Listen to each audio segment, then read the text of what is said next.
Thank you for listening to the Tattness podcast on the Tattness Co. Network. Welcome, ladies and gentlemen. A Mercedes kind of sentiment, luxury, and trust in me to honor the free we all should be. It seems my sundial burst into yin and yang, right and left, me and you. What's up, y'all? Welcome to the Tattness podcast. I am super stoked about this guest. He was fucking amazing. You're gonna love this show, I think. He was a great guest, really good friend now, and it was an honor to become friends with him and get to know him and speak to him. Kenny Aronoff. He was the drummer for John Mellencamp, Lynyrd Skynyrd, Smashing Pumpkins, Bon Jovi, and so many more. He's got to work with so many legends, and you'll hear him talking about that. And like he said, at what point, who do you turn down? Who do you say no to? You just, you don't turn down opportunities. So we get into that, and we had a great conversation. I hope you all dig it, man. Enjoy. All right, so how's it going, brother? I'm great, man. Very, very busy. I just actually did. I have like 15 songs I have to record here in my studio from people all over the world, and I just was in the studio East West yesterday doing a tribute to Triumph, Canadian band. Yeah, it was. I did one song, and they had different musicians on every song. They just did 4. They're going to mix them and to finish them, and then continue on. It's going to be a whole album. That sounds awesome. And I have in the drum room over there. This is the control room, obviously. People send me their files. Like they'll send either a Pro Tools PTX file where I just open it up, and I record. I write very, very, very, very detailed charts. Let me see if I can find some. I write everything out before I walk in, and I just crush it. That's and like yesterday. Let's see. So yesterday, this is 2 pages of the Triumph song I did. Holy shit. Yep, I write everything out. So for me to prepare for a session like this, I write exactly what the drummer did. Then I speak to the producer and ask him, does he want that? And he said, in this particular case, he said, no, I want you to do your own thing. Definitely bring it up to date. So then I go back, and then I start doing my thing, because I've recorded on over 300 million records sold, so I kind of know what I'm doing at this point, but I'll just kind of map it out, and I played the song 25 times, and as I play it, I start to look at it like a producer, and I'll go, you know what, that fill doesn't work there, I think I should move that to the second chorus, and then I start playing it, and I get this overall view as if I'm the director, or if I'm writing a song, you start moving stuff around, and then, so by the time I took a break, did some work, then I played it 2 more times, I went, good. It's 11 p.m., next morning I'm in the studio, it's like 4 takes, we're done, because I come in there.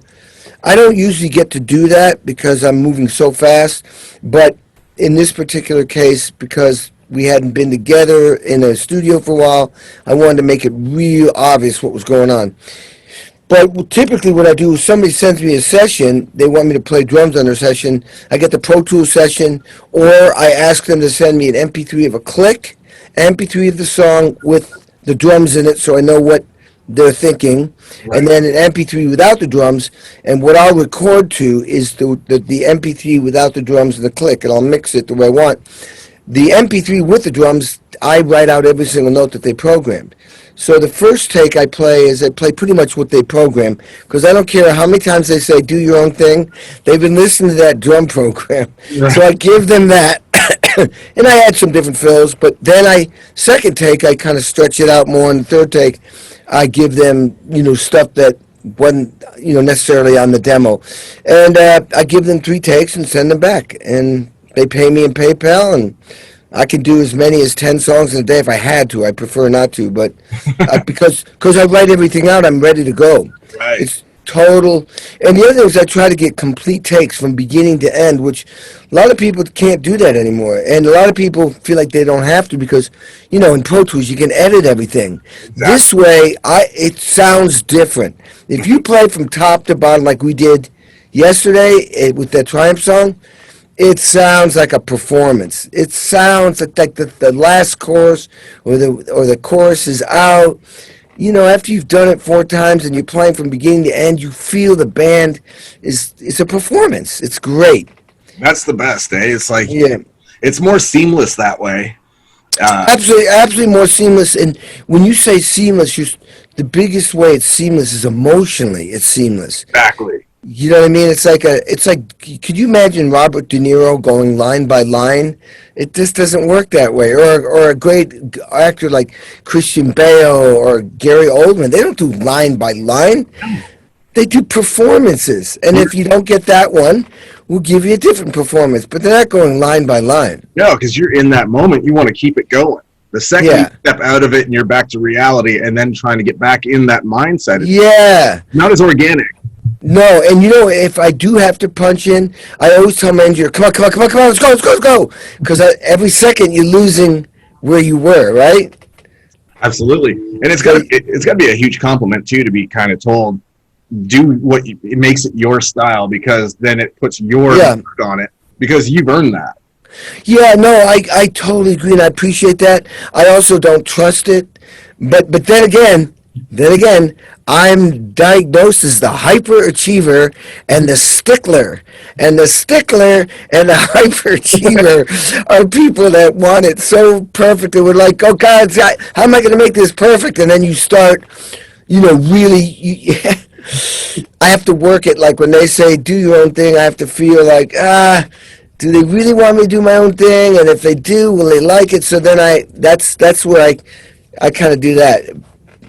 Same way, like doing anything from an art perspective, when someone's like, hey, man, you're the artist, you do your thing, or things like that, I'm always like, what if it's not good enough when it's done? And you're like, that's what I had in mind, even though it looks, killer or whatever. It's not really what I had in mind, and it's like, oh, shit. Well, what about this? Okay, then you might be the same thing I am too, which is a pleaser. And the pleaser wants to, that's what makes you successful. You want to, because if they like it, that makes you feel good, and then the word gets out that you're great, and that's why I get so many gigs, because I know how to please the producer, the artist, and so that can get in the way sometimes of doing your own thing. It's tricky. Absolutely. And I mean, I just got a bit of that the other day. I had Tony Bronigal on. And he was like, dude, Scott Page told me, like, I gotta do your show. And I was like, dude, that's high praise. Yeah. So I was like, that's cool. And then to find out, like, Eileen's apparently telling Kenny Olson, like, this dude and you are just going to mesh immediately and whatever. It's like, okay, cool. So, like, there's kind of that weird fine line where you're like, do what you do. Right. But because that's what got you there. But you also have to know some people you may not mesh with. So you adapt to them. And that's why I tell people, like, my show is uncensored, but if as a guest you prefer more family oriented, I can do that. That's no problem. Right. So it's like you have to adapt. You have to be flexible. Absolutely. If you, I guess you don't have to be flexible. Like John Mellencamp tried real hard not to be flexible, but he that became his brand. You knew it was like dealing with, like, I'm trying to think, like space his name, Marlon Brando. Probably was more of like, you just do it his way. Right. Just when he gets in, let the cameras roll and get out of his way. But here's an example. David Pack from Ambrosia, genius. And I did a song that very, very like Keith Moon, like just completely crazy. Told me, do my own thing, go over the top. And I gave him like 4 takes, and the last one was way, way over the top, and he loved it. This next song, he said, he sent me the chart, I wrote all the programs, very Ringo Starr-like, and then he said, you know what to do. I sent it back to him, I made all these adjustments and things, and he went, that's not my fault. He said, I should have probably told you more specifically what I wanted to do, but I did exactly what I thought I should do, and it wasn't what he wanted. There's an example. Right. And, the thing is, there's also that whole mentality you have to get into also, that I'm sure you probably feel the same way I do, in terms of it's hard to not take it personally. Yeah. As an artist. I was okay with this. I'm really learning to go, like, here's what I did. Here's how you don't take it personally. I go, instead of going down that way, I went, oh, okay. I'm going to go the positive way. I'm going to go like, okay, well, we'll get this, David. I didn't say I'm sorry. All I said is, all right, Dave, no problem. We will eventually kick the shit out of this song. It's Right. great. I look forward to doing it again. Whatever you need me to do, I'll do it. There's all this positive stuff. Right. Even though in the back of your mind you're going, God damn it, you know? Right. But then you also have to kind of realize you, as try as you might, it's really hard to see someone else's vision the way they do. Yeah, So yeah. you can't nail it 110%, but Yeah. on the positive side, you could actually surpass their expectations or give them something that they're like, that's even better than what I was seeing. Yeah. There's always that chance, right? So, Yeah. but kicking yourself while you're down, where it's like, it's not that it was bad. It's just they had a certain vision, and it's like, as good as it is, it's not quite what I'm seeing, you know? Yeah. And that happens, man. And Yeah, man. That's just, it's like, think about this. Think about an NFL running back, just the most monstrous guys on the planet. They don't get touchdowns every time. That's their goal to get a touchdown, but they don't. that's And the they just keep trying. right. The coach. That's the mentality I try to take. All right, I didn't get in this time, but I'm going to get in next time or the next time. Just keep trying. Right, and that's what I try to explain to people is the only time you completely blew it is when you don't keep trying. Yeah, exactly. Exactly. You know, you're going to fall on your face, and that's how you get better. Yeah, exactly. The only time you blow it was when you stop. Because you know what? 0 equals 0. It's basic math. You do nothing, you get nothing. Right, 0 times 0 is always going to be the same. You know what I mean? And it's basic math. It's common sense. And hey, dude, how come you call this is it called tattoo? Tattness. Yeah. Oh, you're blocking it. Okay. Oh yeah. Oh, Tattness. So where does that come from? I was a tattoo artist back in the day. Yeah. Just kind of a client gave me the nickname, and it stuck. I need a new tattoo. This is the one I got. Oh, nice. Yeah, man. It's. I did that on LA Ink. Oh, really? Yeah. Shit, dude. Yeah, dude. And they waited till the most sensitive part to put the cameras on the interview, which was right there. Right. And oh my God, it was Corey Miller, who is a drummer. He's great. So this is actually off of my signature snare drum. So it was cool. We had a great rapport. Yeah, all my pieces take like this one here, 7.5 hours straight. Oh man, I you know what? Somebody told me the other day, I have one tattoo. It's just one band, bam. And so somebody said, the other day, you should get another one. And if I did, I like to make them like I want your eye to go right to that and see nothing else. So if I did it, I'd do it over here. So maybe I'll have you do it. That sounds awesome, man. And it's funny because you may only have one, but you went for the gusto on the sensitive spots, man, because that inside of the arm is a killer. Dude, I was holding my nuts. I was squeezing, and the camera was above, but I was like, oh my! They knew exactly what they were doing. That was no coincidence, man. They knew because they I don't know if you know that place. They have 4 stations, and Kat was working on somebody. Corey was on me, and 2 other stations, and they'd rotate and they'd go around. And, they have you film, walking in. They have you film talking about the design. I think I came a week before. And, they make a whole thing. And, so they knew exactly what. They had it all choreographed. They knew. Whoa! Fuck! Yeah, no camera when it's all good and you're soldiering on. All people see is like that, spot where it starts to kill and like, really, Yeah. Dick move. I know. Oh shit, dude. It can, there's sensitive spots, man. Yeah. And when you go like 7.5 hours straight, eventually it feels like someone put a cheese grater on a burner and then cook it to your skin because the endorphins aren't being created fast enough to fight it off. So then you're feeling it more than you necessarily should. And then I got more added, so that was another 6 hours or so. And But you're not supposed to take any painkiller, right? No. because it'll mess up the blood, right? yeah, thins the blood, and then squirt. But for me, it's like over time, if I start to, it just pisses me off, where it's just getting annoying. Where it's right. Poking and prodding, and it's just like, this is starting to piss me off. But I'm kind of at the end anyway. And that's a long time in the chair. Holy shit. It is, man. Your ass goes numb, and you're like, you know. By that point, you just want to go home and eat something and just, you know. Not to mention the guy doing it. That's 7 hours of him trying not to mess up. And your back being hunched over, it sucks just as much. Oh, man. I've been on both sides.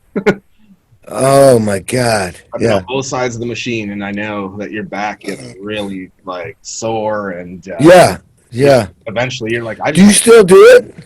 I haven't in a while because I had so much other shit going on. Yeah. I've been doing this for like a year now. I was an MMA fighter before my son was born with a terminal condition, so he passed in 2018. Oh, no. So I kind of took a hiatus from no kidding. You know, and just started. Very sorry about that. My wife lost her son. Oh, it's terrible. It's the worst feeling, eh? Brutal. And so, you know, I took a hiatus from fighting, but I stayed in the gym training all the time. And I was just like, man, you can't do this forever. So yeah, I was like, you know, I got a business to run. And then I started doing this show. And I was like, man, this is something that I never would have suspected. Right. At making a name for yourself, doing all this other shit. Now you got all these like legends wanting to be on your show and telling others they need to be on it. And it's like, man, I could do this instead. Yeah. I could commit to, you know, the family thing and like, you know, like I said to Scott, I was like, I don't want to be married to my career and dating my family on the side. It should be the other way around.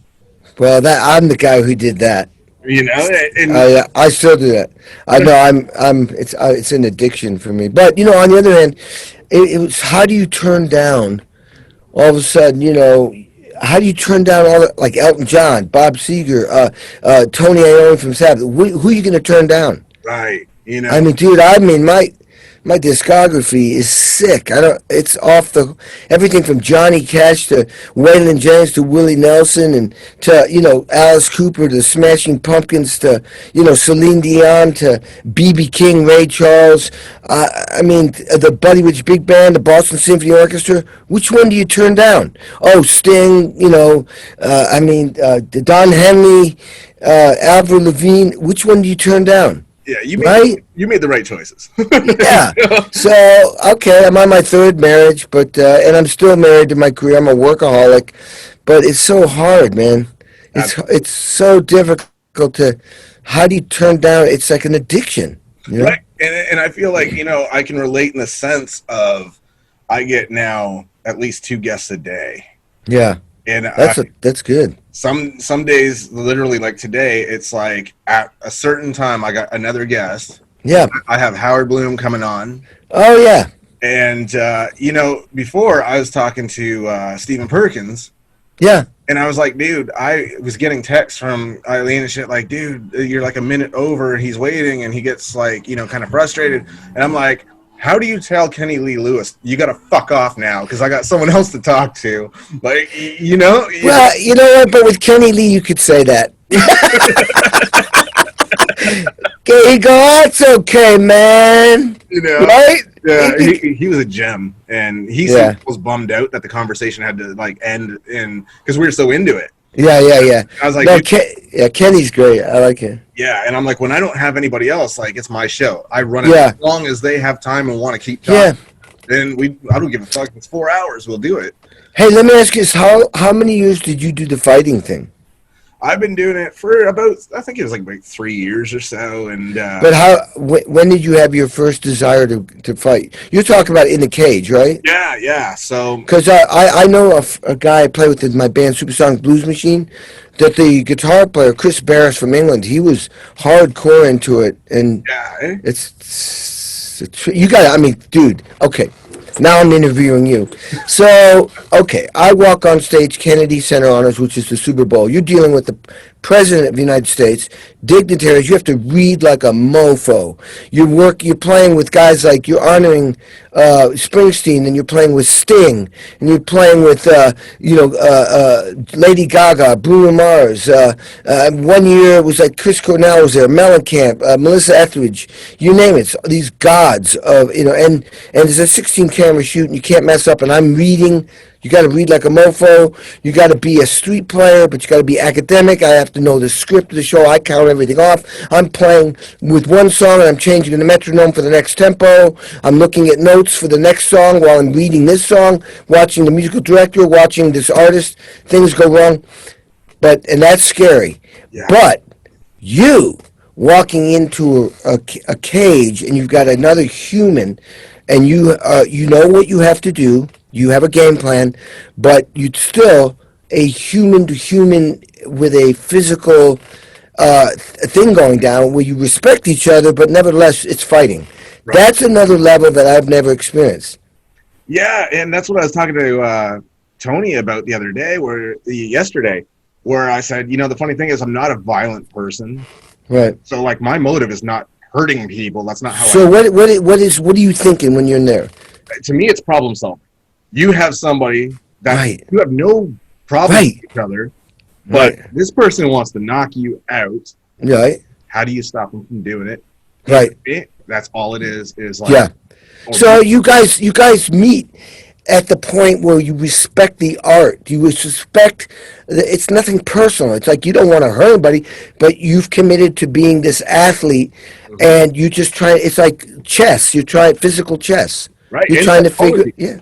Very much psychology as well, because I know. Oh God, yeah. There's gonna be so much shit talk before, and you've got to know what to take personal, and what is personal, but what is just they're trying to get in your head, and that's what it is. That's like they could be fucking with you, trying to bring you down, but it could be actually fueling you. Right, and you just stay calm. Yeah, and it's like that's cool. I don't talk shit. I just fight. Yeah. You know what I mean? That's great, yeah. So it's like, because I know you don't know me well enough for you to actually hate my guts. Yeah. So look at you. You have a job to do. That's it. I once stood at the Indy 500. One of the most scary car racing because they go so fast. And I got because I knew somebody who owned one of the cars. And I was down at the pit, dude. All right. Watching those guys before the race, go. Then they realized they could die that day. Yeah. They're going 200 plus miles an hour. And they're just like totally in a space that I was just watching them, the way they just focus and the way they're really getting ready for this performance. I mean, it is a dangerous life or death situation. It is. And the only way to win is to go all out. It's like a downhill skier. There's only one way. Balls out. Right. Balls out. There's only one way. Right. It's not any other way. Right. The second you tap those brakes, you lost. It's over. Yep. Because there's someone that doesn't. Yep. You know what I mean? Yep. If downhill skiing is a great example. If you psych yourself out and wipe out on purpose because you're going too fast and you got this scenario in your head that might happen, you've lost. You've lost. You're done. Because the other guy isn't doing that, and he's going to beat you by 1/100th of a second. Right. 1/100th. Right. And then with MMA, it's the same thing. There are people that have died in the octagon. Yeah. And it's like, if you get in that mindset of what if that happens to me? You can't. You can't. No. So you go into it like, well, that was them. I'm not going to fail where they made a mistake. And, things were different. We had less rules and regulations. You just can't even think about that when you're in the ring. You just think what your goal is to get a touchdown, win this fight. That's it. That's right. And it takes like a weird motherfucker to want to get punched in the face for a living, man. I know. How about when the girls do it? That's what blows my mind. I love that. Me too. Yeah, me too. Huh. I mean, God, and I love it. I love watching it because I love the strategy part. And then I start watching because, no matter how prepared you are, the unknown variables is what your body and mind is going to do that day at that moment against another person. Exactly. And how You know, because at some moment your body might get, oh, I didn't know I was going to be this tired today. Right. You know what I mean? You don't know. And the other person then tries to, benefit from you. They sense you're tired, but then you have a way of like, okay, I'm going to get through this next 2 minutes, and I know that I will regain, my blood sugar will turn around, whatever it is, and I just got to keep them at bay. And only you know where you're at, and they're trying to figure it out. Oh my God. And that's just it. And then there's people that are physically sick. Like they go into the octagon with the flu or something. I've literally seen, you can YouTube it, there's people that shit themselves in the cage. Oh, really?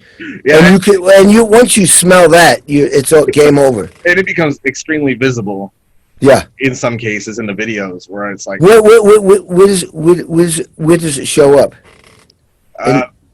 like literally pouring onto the mat. Whoa! Yeah. Are you serious? In some cases, yeah, there's puddles, and it's just like, oh no, or in their tights. Some people. If they do that, man, that's like is that a plus sign to you or not necessarily? I mean, the other person. You know what I mean? If they're shit, just because they're peeing doesn't mean that they're weak. It could just mean that's what they're doing. But it might think like, oh, I got them, but maybe not. Yeah, right? It's usually like, last minute somebody's sick and they're not feeling 100%, but you can't just be like, okay, I can't do it today.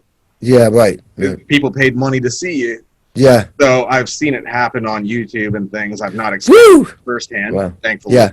I haven't, fought someone that, I even said on my show at one point, I've never punched someone so hard they shit their pants, but if I do, I'm going to like brand that punch and give it a name. Like the right.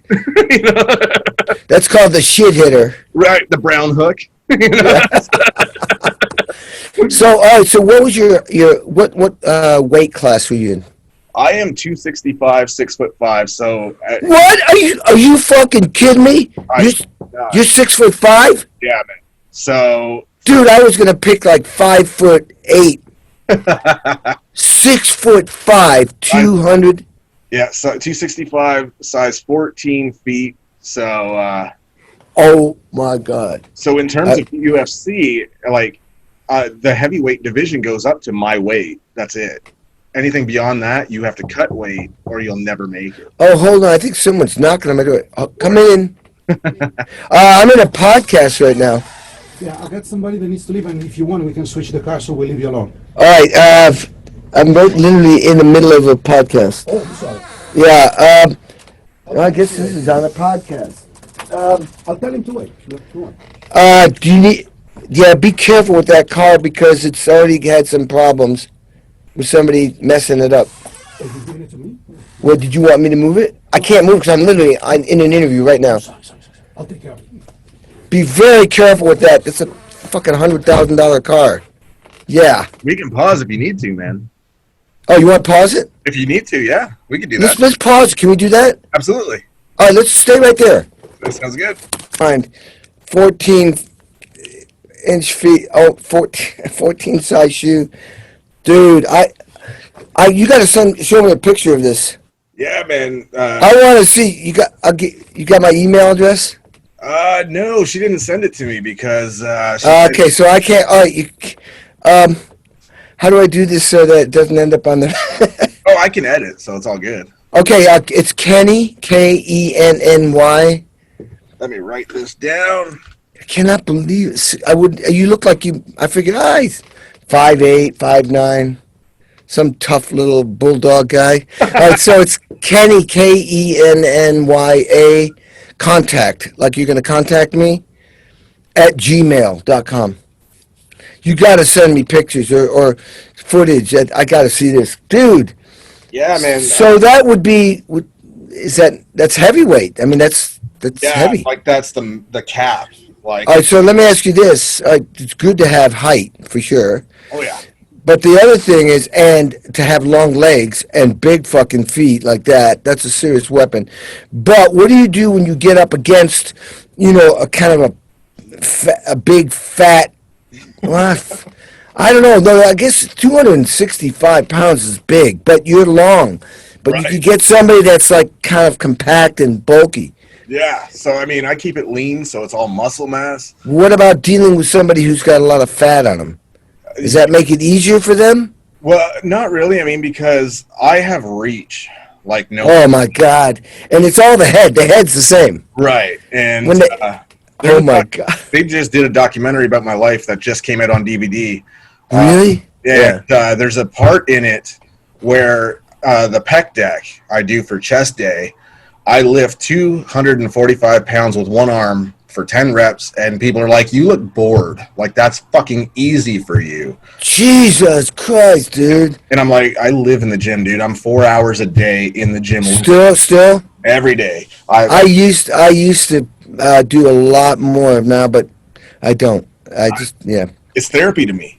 Yeah. So it's in the documentary. I'm doing 245 with one arm for 10 reps, and people are like, what the fuck? You look bored. You know, just one arm. And I was like, this is what I do. This is my peace of mind. You know what I mean? How old are you now? What's your age? 37. I'll be 38 in January. Fucking dude, and you're not like, we're not talking like 23, 24. Well, you know, I mean, this is me. I'm very low right now because I am, but I just haven't done as much. But I'm like 67. See, and it's important to stay active like that. Absolutely. My metabolic age 2 years ago was age 19. See, that's great. Yeah. Of course, you know, you're comparing to fucking out of shape fat people at age 19. Right. And I don't eat processed foods and shit like that. And you know, I eat steak every day. Hey, you know, I just started a paleo diet today, which is, you know what that is. That's no grains. It's mostly, I mean, you can eat potatoes, but no grains, and it's a lot of meat, you know. Right. I'm just shifting to that because it's to take the inflammation down. There's a book. Where is it? This book is deep, man. Here it is. I just got it. Somebody turned me onto it. This book. Look at this book. Now, the thing about this book, this guy who wrote this book, he was in a bike accident. A car hit him. His whole spine he was going to be paralyzed. With his mind and deep thought, he completely corrected his body, healed it. He talks about talks about a Chinese guy who lived to 267 years old. He could put his hand into rock. What this is about is that the body literally can heal itself. Yep. And certain diet and it's up here. We are trained to heal ourselves. But nobody knows that. Nobody talks about it. Which is crazy. I talk about that all the time. Because you do? All the time. Because I'm like, people need to understand, why do you think hypochondriacs exist? You can convince yourself you're sick so much so that you become physically showing symptoms. Absolutely. So if you put your mind focused on something so hard that you cannot be told otherwise. Yeah. You've got It will be. That's exactly how it is. So, you know, it goes for lifting too. If you look at something and be like, there's no way I can't do that, your body's going to follow through. Yeah. And I tell people every day, like, callous your mind. Do one thing that sucks every day. Yeah. That other people would not volunteer to do. And right. Eventually you can get through anything. I totally agree. It's just conditioning. I call that RPS. The repetition of any skill is a preparation for success. The repetition of any skill is the preparation for success. It's no brainer. You just do it over and over again, and then you get good at it. Right. And say you go into the military and military training, you think, I can't do this shit physically. Right. They don't give you a choice. No. So you don't have a choice. Your mind says, I don't have an option. I got to figure it out. Yeah. Guess what? You end up doing it. Yeah, you end up doing it. You put those limitations on your body in your mind. Your body follows suit. The other thing is, once you've done it once, now you have an example, and the example is you. You did it. You did it. That's right. And you do it again. So more and more when I get into those intense situations, people used to say, and you probably can relate, when I was younger, it was I used to feel nervous and pressure. Now, it's not, I'm never nervous. I'm serious. Yeah. I get focused. I get serious. I have a job to do. I know I can do this. I know things can happen. Even if you lose, it's like you don't get a touchdown every time. You're thinking, all right, next. you never lose. Even when you don't win, you haven't lost, because in your mind you're thinking, okay, I didn't win this fight, but the big picture, I'm a winner. Right. Next. Exactly. You know, and it's all a matter of perspective. And, Exactly. you know, my documentary really touches on that because I had a really fucked up life.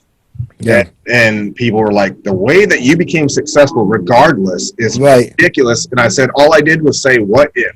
What if people writing me off like, oh, Yeah. that kind of life, you can't do shit? What if they're wrong and I just try?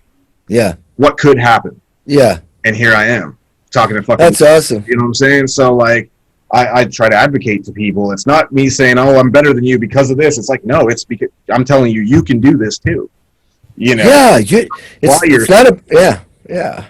Yeah. When use me as an example. It's not about me. It's what can you do? Right. And, you know, and then I see the opposite effect where, like, I go on social media and there's a group for podcasters, and I'll go there because I own a network. I try to find talent that's untapped, that, like, really deserves exposure and isn't getting it. And all I see is people bitching about, oh, Joe Rogan just signed a deal where he's, you know, locked in. Yeah. And then they argue about whether or not he's sold out. And I'm like, this is why you are broke. Yeah, exactly. Instead of worrying about your fortune, your wealth, you guys are bickering about another man's wealth rather than worrying about yours. How is that going to serve you at all? Not one bit. Right. You know, it doesn't make sense to me. Yeah. Nobody seems to get it. Yeah. That's a waste of their time, a waste of their energy. That time they could be utilizing on how can I do this? And look up to him and say, hey, he did that. Right. If he can do it, so can I. I guess it's easier to criticize than say, you know what, I'm not there because of me and me alone. I'm not successful. And it's like, I put it in perspective, like, I pre-record my shows. If I was to sit down for an 8-hour day and do 8 hours of interview, I could go on a month's vacation with no one knowing the difference because I set it all to an audio timer, and every week it releases. Yeah. No one knows I'm gone. Nobody's waiting. Yeah. I could do one day of work. Yeah. And I could just disappear. Yeah. Enjoy my time. Yeah. You know what I mean? Like, that is weird. And I think it's great. It is. And while I'm able to do that, you guys are... Yeah, but you know what you'd be doing? You wouldn't be on vacation. You'd just be finding other work to do while that was playing.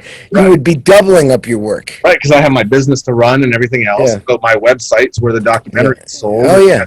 I have a clothing line that's on the same site. Awesome. My network's I love it. Site. So I'm constantly doing shit. Yeah. But it's like, it's so, like, takes care of itself now. Yeah. That's great, man. You know, so it's like, here I am doing that, and you guys are wasting your time bitching back and forth and calling each other names over whether or not somebody else sold out for $400 million. Yeah. And it's like, you don't even have $4,000. Yeah. This is what you're doing with your time. Yeah. Oh, yeah. Yeah. Well, you know, hopefully they'll figure it out and they will understand how it works, you know. I hope, you know. Like, it's all about what you do with your 24 hours. Oh my God! I wish I had 48 hours. You know, but it's like I don't have enough time to do what I want to do. Right, and it's like everyone has that excuse of like, I don't have time to do the things I need to do. I'm like, bullshit. You know, I have the same 24 hours in a day as all of you, but here I am doing what I love. I get to sit down and have drinks and talk to legends and shit. This is my job. Yeah. You can't go to the gym for an hour. Oh my God! Yeah. You know, come on. Yeah. That's shit. Yeah. You know. So what's what's next? I mean, what's happening next with you that's on the plate? You know, that you're building to, because you got a lot of stuff going. But it sounds like you're always looking and moving. Obviously, you have to lift weights every day. That's your foundation. That's where it all starts. Staying healthy, mentally, physically, emotionally, and spiritually. And you know, from there you build out these different businesses. Right. And I mean, I've got so many guests booked for like all of October. I'm all the way. I got a camping trip on the 11th to the 14th where I'm just going to take a couple days just to recharge the battery, so to speak. That's good. And I'll have shows releasing as I'm gone. You know, maybe. How many shows a month do you do? I do minimum 1 a week, but usually it's about 2. Yeah, because you got to spread them out. Right. And yeah, I gotta watch your show. Is it on? It's on. Where do you find your show? I'm all over the place, man. It's on YouTube. YouTube, YouTube, obviously. yeah, I've started incorporating YouTube because now I'm doing videos where before it was just audio, and I was like, nobody wants to just listen to audio on YouTube. Not anymore. They'll go to iHeartRadio or Apple or wherever the hell they want. So it's all over all major platforms, and but I'm like, now that I'm doing actual guests and videos, I'm putting it gradually on YouTube for people to watch it. And Is it under that name, Tattness? Yep. Yeah, good. So I can email you the links too if you want. And Yeah, no, do that. yeah, Hey, you know what? You should put that sign up higher because then that's why I went Right, tattoo. Yeah, put it up a little higher and it'll cross your head. And it's like you're going you the name. right. Yeah, I think that'd be cool. And yeah, I can send you my number too if you want. I can send Yeah, you man. website. You can check out what I do. I would love to. Yeah. There's Well, you. I hope that you show up. Where's it? Quebec City. I think it's December 1 through 13. yeah. We're right now. The last I heard is it's up in the air about whether or not they open the borders. Yeah. Oh, see, that's the thing. That's why I said to Scott Page, dude, we're American. We're the ones that have the disease. Are you sure they're going to let us walk into Canada? And if we get there, we won't be able to leave. Right? Yeah, or else we'll have to quarantine as soon as you get back. Yeah, quarantine on either side. Right. And for me, I was kind of like, I don't know. It must have been the weed or something because for some reason I told Scott, I was like, oh, it's only about like 4 hours drive away from me. It's not. It's 11 and a half, but Well, whatever. you are? Yeah. Yeah, no kidding. From here to Montreal is 11 and a half hour drive.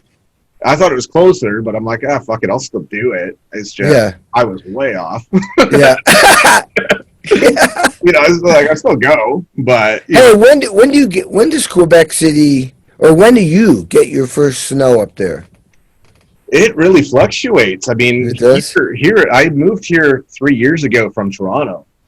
Really? Yeah, Wow. I was born and raised out in that area, and they get hammered every winter with snow. And out here, it's more mild.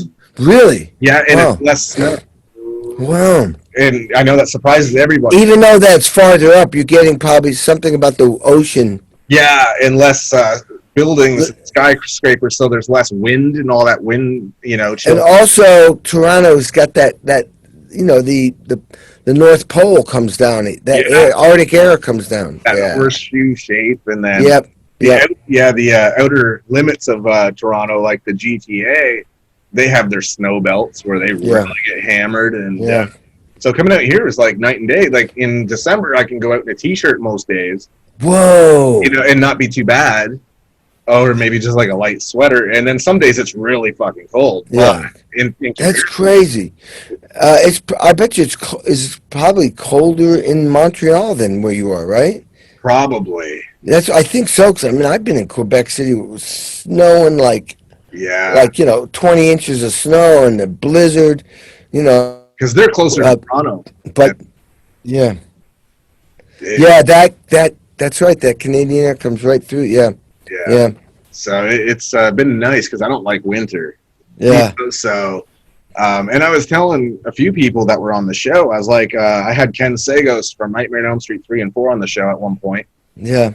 And I was kind of thinking, I wonder where he's at in California, what the temperature is. And it was the same damn temperature here as it was in California that day. Wow. It's just with the difference we go by Celsius instead of Fahrenheit. Oh. So it sounds better here where it's 29 degrees. And I do the conversion. I'm like, holy shit. Out there, like, sounds like an oven temperature. Yeah. And here it's the exact same. It translates the same. So we're both sweating our asses off. And I just never would have thought that we would have the same, kind of hot day like that. But it's been brutal this summer. Oh, it has? Wow. Real hot, Wow. When it's hitting California temperatures. Yeah. And it's like, normally we get a pretty mild summer, but it's been hot as hell. And it's just like, damn. Everything's crazy right now, but what are you going to do, you know? It's been Right. very hot, a lot of fires out here. Of course, the COVID thing is crazy. But man, anyway, I'm so busy, it's ridiculous, so I'm good. Yeah, man, I hear that. And those fires were just awful to hear about. Yeah. So many people lost shit, Yeah. their homes, and it's just like, man. It's, what I heard from a fireman is it's becoming more and more a year end thing where it used to be there was a season. Now it's just happening all the time. And they're prepared for it. They expect Yeah, it's it. crazy. Yeah, I mean, some people's perspective, thankfully, is they're like, man, they're wealthy enough to say it was just material shit. And, like, nobody was hurt, thank God. Yeah. And, but it still sucks. Yeah, you lose everything. People's houses, they lose everything. That's never fun. Right. So it's been terrible to hear about. Yeah. So you feel terrible to hear about that. And it's like, I know Callie's kind of getting hit with those all the time. Every year. Yeah. That's crazy. Fucking nuts, man. I know. It's like every year. Such a I know. It's like it's going to happen. Just like Florida. Every year they're going to get the hurricanes. Right. And it's, every year. And it's like, how do you get used to that? I know. I can't. Or how about Oklahoma? Tornadoes. They're like in Tornado Alley. I mean, move. Move. It's coming next year, folks. Right. So. Yeah. Shit, just in case, because I know Eileen was saying these guys don't check their emails. And I do. I know Kenny Olson was like, yeah, send me your number. And I emailed him, and he never got it yet because he doesn't check it. Yeah, well, yeah, I email. I check my emails all day long. I mean, I have to. All right, cool, because I was going to say, just in case, I'd send you my number, and then I could send you all that shit. Yeah, I can get my number. I can give you my number, 818. All right, let's see. Obviously, don't post this. No, obviously, I'll edit this. Yeah, 818.